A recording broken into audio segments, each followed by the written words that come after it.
하나님 아버지의 사랑과 우리 주 예수 그리스도의 은혜와 평강이 저와 여러분 심령 속에 말씀과 성령님으로 충만하시기를 우리 주 예수 그리스도 이름으로 간절히 축원합니다. 오늘은요, 신약성경 디모데전서 1장을 본문으로 해서요, 파수해야 할 진리의 복음과 다시 재림하시는 주 예수님 그리스도라는 제목으로 저와 여러분이 하나님의 말씀을 받도록 하겠습니다. 먼저 1절인데요. 우리 구주 하나님과 우리 소망이신 그리스도 예수님의 명령을 따라 그리스도 예수님의 사도된 바울은, 자, 여기에서요, 구주는 성경에는 예수님을 구주라고 했지만 하나님을 구주라고 하는 것도 몇 군데 있습니다. 하나님을 구주라고 한 이유는요, 하나님께서 예수 그리스도를 보내시고 그분을 통하여 우리를 구원해 주셨기 때문입니다.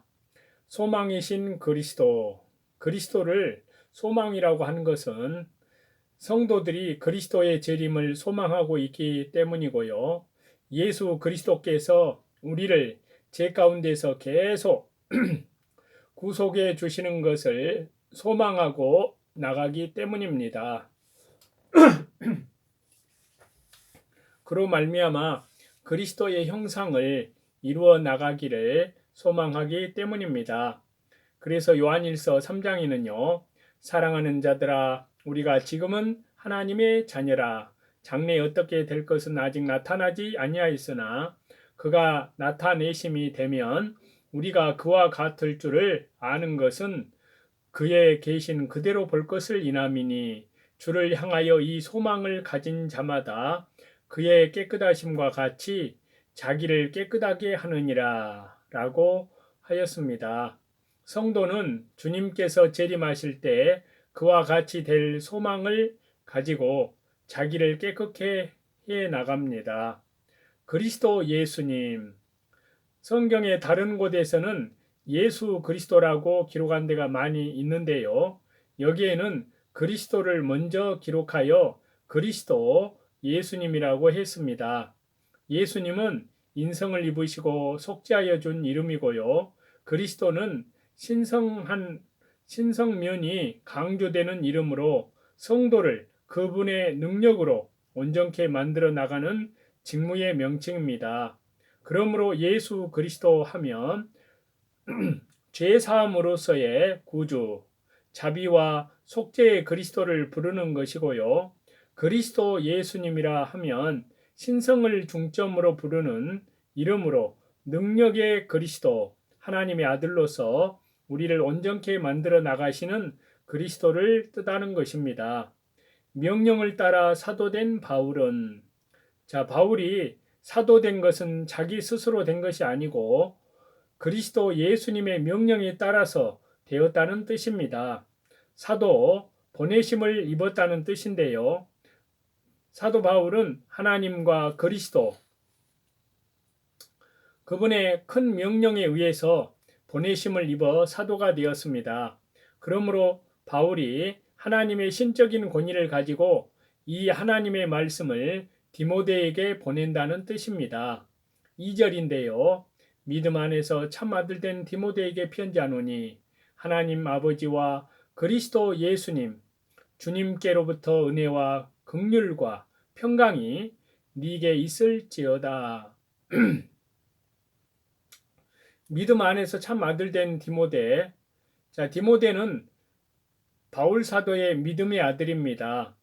사도 바울이 제1차 전도 여행 때에 디모데가 사도 바울에게 전도를 받아서 믿게 되었습니다. 믿은 다음에 디모데가 사도 바울을 아버지와 같이 공경하고 순종하며 교훈과 양육을 받았습니다. 제2차 선교 여행 때에는 바울 사도의 신복이 되어서 사도 바울을 수종하고 봉사하여 받들어 나갔습니다. 그러므로 사도 바울은 디모데를 아들과 같이 진정으로 사랑하고 기이 여기며 복음을 위해서 요긴하게 동행하였습니다. 하나님 아버지와 그리스도 예수님, 우리 주님께로부터 은혜와 긍휼과 평강이 네게 있을지어다. 자, 다른 서신의 문안 축복에는 보통 없는 긍휼이란 말이 더 들어 있습니다. 은혜, 하나님께서 우리에게 거저주신 구속의 계획과 구원을 이루어 주신 전체를 말합니다. 자, 평강은 하나님의 주신 구속의 은혜를 받은 결과로서 오는 영적인 평강을 말합니다. 긍휼은요, 하나님의 사랑과 불쌍히 여김을 말합니다. 즉, 하나님께서 구속의 은혜를 베풀어 주신 동기를 가리키는데요.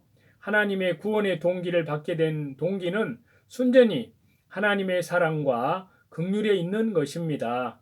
그러므로 사람은 자랑할 것이 아무것도 없습니다. 3절인데요. 내가 마케도냐로 갈 때 너를 권하여 에베소에 머물라 한 것은 어떤 사람들을 명하여 다른 교훈을 가르치지 말며. 마케도냐는요, 발칸반도의 중동부, 헬라의 북부 지방으로 빌립보, 데살로니가, 베레아 등이 있습니다. 사도 바울이 에베소에서 디모데와 같이 머물다가 그곳을 떠나 마케도냐로 가면서 디모데를 에베소에 머물도록 명령을 했습니다. 사도 바울이 디모데를 에베소에 머물게 한 이유는요, 교회를 지키며 다른 교훈을 방지하기 위함이었습니다. 다른 교훈은 다른 복음, 이단 등의 가르침을 가리키는데요. 4절에 그 내용이 나옵니다. 자, 4절입니다. 신하와 끝없는 족보에 창념치 말게 하려 함이라. 이러한 것은 믿음 안에 있는 하나님의 경륜을 이름보다 도리어 변론을 내는 것이라. 자, 여기에서 신하는 노스틱 사상의 영향을 받은 유대주의자들이 여러 가지 허황된 말을 하는 것이고요. 또 두 번째는 성경을 우화적으로 또는 신화적으로 해석하는 것을 가리킵니다. 세 번째는요, 성경을 생명이 없는 책으로 알고 또 자기와 아무 상관없는 이야기, 그러한 거리로 알고 말하는 것을 말합니다. 끝없는 족보, 자, 성경에 있는 유대인의 족보에 대하여 여러 가지 이야기를 조작하여 끝없이 헛된 말을 하며 육체의 계통을 자랑하고자 하는 것들을 가리킵니다. 이러한 것에 창념, 즉 마음을 기울이면 참 믿음에서 떠납니다. 하나님의 경륜, 자, 하나님의 뜻을 이루어 나가는 것을 가리키는데요. 신하나 끝없는 족보는 하나님의 뜻을 이루어 나가는 데는 아무 유익이 없고 도리어 변론을 내는 것 뿐입니다. 5절인데요. 경계의 목적은 청결한 마음과 선한 양심과 거짓이 없는 믿음으로 나는 사랑이거늘. 자, 여기에서 경계의 목적, 경계는 하나님의 계명을 가리키고요. 하나님께서 계명을 주신 목적은 신하나 만들고 끝없는 족보 이야기나 펴나가게 하려는 것이 아닙니다. 계명을 주신 목적은요. 첫 번째는 청결한 마음이요. 두 번째는 선한 양심이요. 세 번째는 거짓이 없는 믿음에서 나는 사랑을 가지게 하려는 것입니다. 이것들은 예수님을 믿어서 하나님께 대한 철저한 회개로 성령으로 거듭난 중생한 사람의 영에서 나오는 것들입니다. 그러므로 계명을 주신 온 목적은 죄를 깨닫게 하여 오실 초림하실 그리스도를 주 예수 그리스도의 십자가의 보혈 영원한 속량함 안에서 하나님께 대한 철저한 회개와 우리 주 예수 그리스도께 대한 믿음으로 성령으로 거듭나게 하시고 청결한 마음과 선한 양심과 거짓이 없는 믿음으로 나오는 사랑을 갖게 하려 함입니다. 예수 그리스도를 믿고 구원받은 사람은 중생한 성령으로 거듭난 새 사람인데요. 새 사람은 청결한 마음이 있고요. 선한 양심이 있습니다. 그 양심으로 선을 분별하고 선에서 살려고 하며 선을 좋아하고 사모합니다. 거짓이 없는 믿음으로 나는 사랑. 자, 거짓이 없는 믿음이라는 것은요, 성경의 진리만 믿는 신앙을 가리킵니다. 이 신앙에서 나오는 사랑이라야 거짓이 없는 사랑입니다.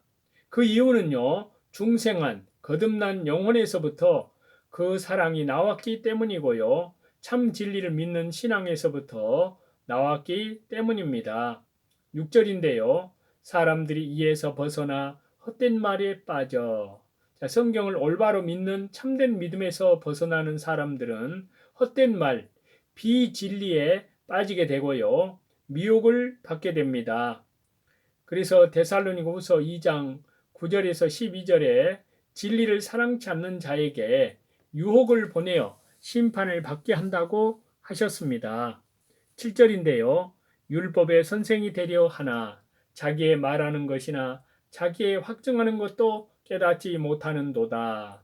자, 청결한 마음과 선한 양심을 쓰지 않는 사람들은 아무리 율법, 성경을 가르치는 선생의 자리에 있더라도 진리를 깨닫지 못합니다.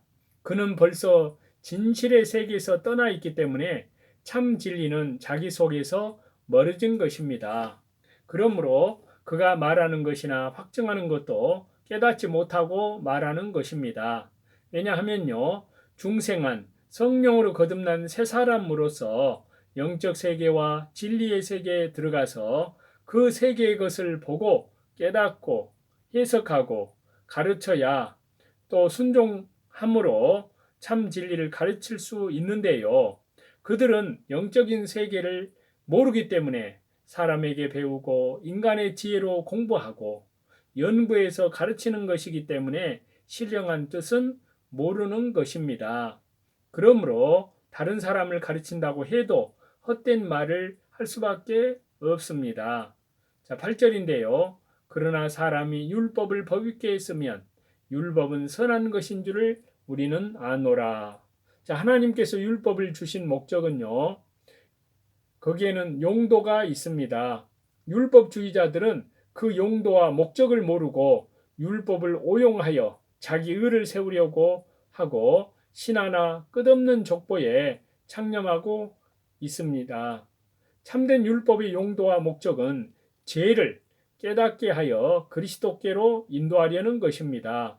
율법을 올바로 사용하면 율법은 선하고 유익된 것입니다. 그러나 그 율법을 잘못 사용하면 멸망합니다. 베드로후서 3장에서도요. 또 그 모든 편지에도 이런 일에 관하여 말하였으되 그 중에 알기 어려운 것이 더러 있으니 무식한 자들과 굳세지 못한 자들이 다른 성경과 같이 그것도 억지로 풀다가 스스로 멸망에 이르느니라 라고 했습니다. 9절인데요. 알 것은 이것이니 법은 옳은 사람을 위하여 세운 것이 아니요 오직 불법한 자와 복종치 아니하는 자며 경건치 아니한 자와 죄인이며 거룩하지 아니한 자와 망령된 자며 아비를 치는 자와 어미를 치는 자며 살인하는 자며. 자, 율법은 죄를 깨닫게 하려고 세운 것이기 때문에요, 옳은 사람을 위하여 세운 것이 아닙니다. 그러므로 누구나 율법 앞에서 자기의 죄를 발견하여 자기가 죄인인 줄을 깨닫고 예수님 그리스도께로 돌아가 회개하고 믿음으로 죄를 사함받고 구원을 얻게 하려 함입니다. 법은 옳은 사람을 위하여 세운 것이 아니요. 자, 여기에서 옳은 사람은 그리스도를 믿음으로 의인된 것을 가리킨다고 하는 그러한 해석도 있지만요, 여기서는 마태복음 9장에 있는 일반적인 의인이라고 해야 합니다. 불법한 자, 율법은 죄인의 죄를 깨닫게 하기 위하여 주신 것입니다. 율법을 모르는 자와 알면서도 무시하고 율법을 범한 자들을 말합니다. 복종치 아니하는 자. 자, 율법, 옳은 길을 알면서 순종치 않는 자를 말하는데요, 경건치 아니한 자, 방종과 방탕하는 자를 뜻합니다. 죄인은 일반적인 죄를 범하는 자를 말합니다. 거룩하지 아니한 자와 망령된 자, 제1계명에서 제4계명까지 범한 자들을 가리킵니다. 아비를 치는 자와 어미를 치는 자며, 자, 부모를 공경치 않은 죄와 또 부모에게 극단적인 악을 행한 죄. 그래서 잠언 30장 17절에요. 아비를 조롱하며 어미 순종하기를 싫어하는 자의 눈은 골짜기의 까마귀에게 쪼이고 독수리 새끼에게 먹히리라 라고 했습니다. 자, 살인, 남을 죽인 죄인데요. 남을 미워하는 것도 살인입니다. 지금과 같이 하나님의 말씀을 진술을 했는데요. 이 죄들은 십계명을 기준으로 해서 일반적인 죄까지 논한 것이라고 할 수 있습니다. 10절인데요. 음행하는 자며 남색하는 자며 사람을 탈취하는 자며 거짓말하는 자며 거짓 맹세하는 자와 기타 바른 교훈을 거스리는 자를 위함이니. 자, 여기서 음행은 성적 문란의 죄입니다. 제7계명에 속합니다. 남색하는 자, 남자들끼리 동성연애의 죄, 사람을 탈취하는 자, 남의 소하에서 일하는 사람에게 임금을, 그러니까 하루 품삯을 더 준다고 빼앗아가는 것이나 어린이, 유괴, 교인, 쟁탈과 같은 죄를 말합니다. 거짓말하는 자며 거짓 맹세하는 자, 제9계명을 범한 죄입니다. 바른 교훈을 거스리는 자, 자, 바른 교훈을 듣지 않고 거스리는 것도 죄입니다. 여기 제5계명에서 제9계명까지는 구체적으로 거론을 했지만 탐내지 말라는 제10계명은 언급하지 않았습니다. 자, 탐심, 욕심은 모든 죄의 근원이기 때문에 이상 언급한 여러 죄의 이면에 탐심도 들어있는 것입니다. 저와 여러분이 살고 있는 이 시대는 주 예수 그리스도의 재림이 가까이 임박했다는 그리스도 재림 종말의 시대에 살고 있습니다. 오늘도 그러기 때문에 오늘도 나를 부인하고 나의 십자가를 지고 주 예수 그리스도의 재림을 향하여 오직 성령님께 기도하며 성령님의 인도하심 따라 순종하며 또한 하나님의 은혜 가운데에서 속사람이 더욱 우리 주 예수 그리스도의 장성한 믿음의 분량에까지 그 믿음이 성장해 나아가며 밖으로는 이뤄진 영혼들에게 때를 얻든지 못 얻든지 이 복음을 전파하여 또 주 예수 그리스도의 십자가의 보혈 영원한 속량함 안에서 하나님께 대한 철저한 회개와 우리 주 예수 그리스도께 대한 믿음으로 성령으로 거듭나서 회개에 합당한 아름다운 열매들을 맺음으로 다시 재림하시는 우리 주 예수 그리스도의 그 영광 앞에 칭찬과 존귀와 영광을 다 얻는 저와 여러분이 다 되시기를 다시 재림하시는 우리 주 예수 그리스도 이름으로 간절히 축원합니다.